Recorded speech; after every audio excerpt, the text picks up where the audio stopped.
Bonjour, je ne sais pas si vous êtes comme moi, mais j'en ai un peu assez d'entendre dire que le troisième référendum, imaginé par l'accord de Nouméa, ne serait pas valable parce qu'il aurait été organisé par l'État sans respecter le deuil kanak, deuil justifié par le nombre important de décès de Mélanésiens au cours de l'épidémie de la Covid-19 en 2021.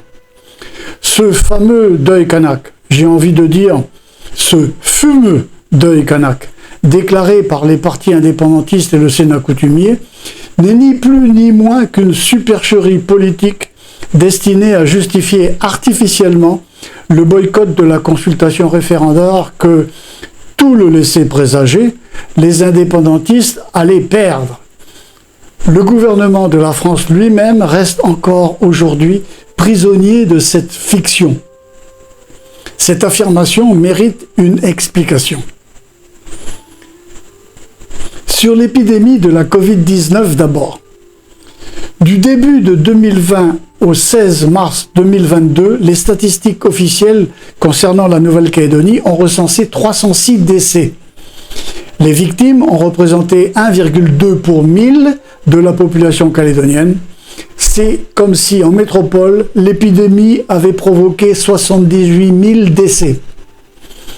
Devant l'hécatombe qui ne cessait de s'aggraver de jour en jour, malgré le fait que l'article 22, 4e et 24e de la loi organique 99-209 du 19 mars 1999 donne compétence exclusive à la Nouvelle-Calédonie en matière de santé, et avec l'accord de l'appui complet du gouvernement calédonien, pourtant dirigé et contrôlé par des indépendantistes, et alors qu'il n'y était absolument pas tenu, l'État a dépêché sur place des bataillons de personnels médicaux et a fourni les vaccins pour la vaccination de l'ensemble de la population.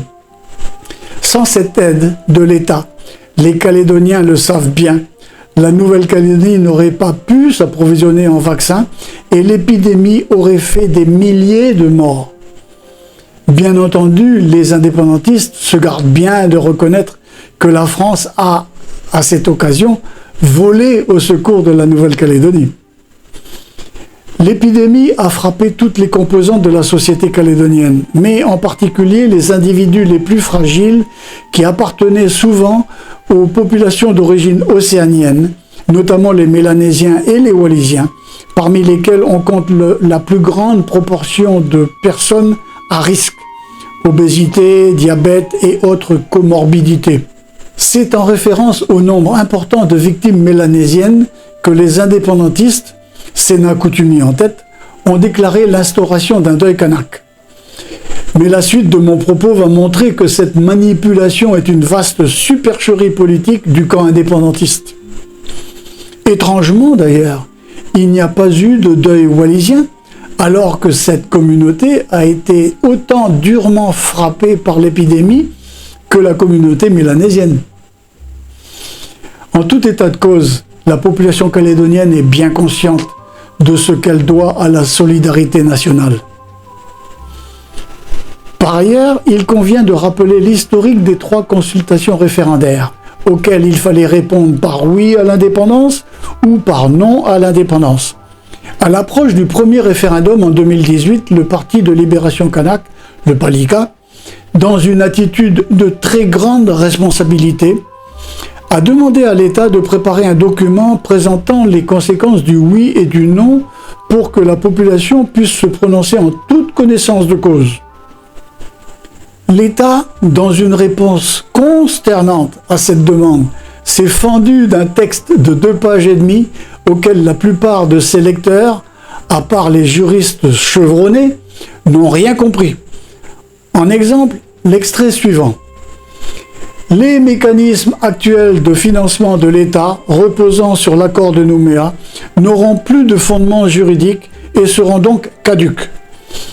Les relations financières entre la France et la Nouvelle-Calédonie seront établies dans le cadre de la politique publique d'aide au développement. Ce qui, dans cet extrait, peut paraître abscon pour le commun des mortels est très clair pour un juriste et ses conséquences le sont également. Pour faire court, après l'indépendance, la France n'assisterait la Kanaki qu'au travers du budget d'aide au développement du ministère des Affaires étrangères, lequel fait l'objet d'un vote au Parlement. Sur ce budget des affaires étrangères, la Kanaki viendrait en concurrence avec les autres pays de la région Pacifique, en particulier avec le Vanuatu. C'est un budget qu'il faudrait donc partager entre les deux pays, et vraisemblablement le pays qui est le moins doté en richesse naturelle, c'est-à-dire le Vanuatu, en toucherait la plus grande part. On serait alors donc très loin des 180 milliards que la France injecte chaque année en Nouvelle-Calédonie. En outre, aller convaincre les parlementaires français qu'il faut voter des crédits pour aider un pays qui a craché sur la France? Bon courage! Je vois déjà la réaction des élus du Rassemblement national.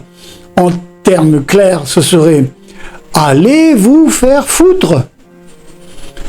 On se tournerait alors vers l'Azerbaïdjan, qui, après avoir réussi à nuire à la France, n'en aurait plus rien à faire de la Kanaki. Ou vers la Chine. Allez demander ce qu'ils en pensent aux manifestants chinois de la place Tiananmen, ou aux Hongkongais, ou encore aux pays africains dont les ressources nationales, pétrole, gaz, terres rares, sont gagées en faveur de la Chine sur la capacité de remboursement de la dette en infrastructure. Le nickel kanakien deviendrait très vite un accaparement chinois. La réponse indigente de l'État a permis aux menteurs indépendantistes, le dentiste de Canala en tête, de raconter des salades à des franges de l'électorat loyaliste. La France continuera à payer. La CAFAT sera subventionnée par la sécurité sociale. Les retraites seront garanties. L'université continuera à délivrer ses diplômes. Nous conserverons la nationalité française, etc., etc. Et un certain nombre de gens trop crédules ont cru ce tissu de mensonges. C'est grâce à ces mensonges que, à la surprise générale, le scrutin du premier référendum, le 4 novembre 2018, a donné 43,33% de oui à l'indépendance, alors que les meilleurs scores indépendantistes aux élections provinciales des 30 années précédentes s'étaient situés entre 38 et 40%. Pour le second référendum, en 2020, l'ensemble des partis indépendantistes, Palika, UPM et Union calédonienne, ont redemandé à l'État un document sur les conséquences du oui et du non à l'indépendance. Et de nouveau, l'État a fourni le même document qu'en 2018. Fort de ce que l'on peut appeler un succès au premier référendum, et grâce à la médiocrité de la réponse de l'État, les partis indépendantistes se sont sentis encouragés à poursuivre et à amplifier leurs mensonges. Le résultat était prévisible. 46,74% de oui à l'indépendance à la consultation du 4 octobre 2020. Pour le troisième référendum, les partis indépendantistes auxquels se sont joints cette fois les partis loyalistes ont pour la troisième fois réclamé à l'État une réponse explicite à leur demande de clarification. À ce moment-là, l'État, enfin, a mobilisé ses meilleurs spécialistes dans les principales matières concernées par l'éventuel passage à l'indépendance et a produit ce copieux document de 94 pages, discussion sur l'avenir institutionnel de la Nouvelle-Calédonie, les conséquences du oui et du non. Très complet, précis et explicite, largement diffusé dans la population et publiquement débattu.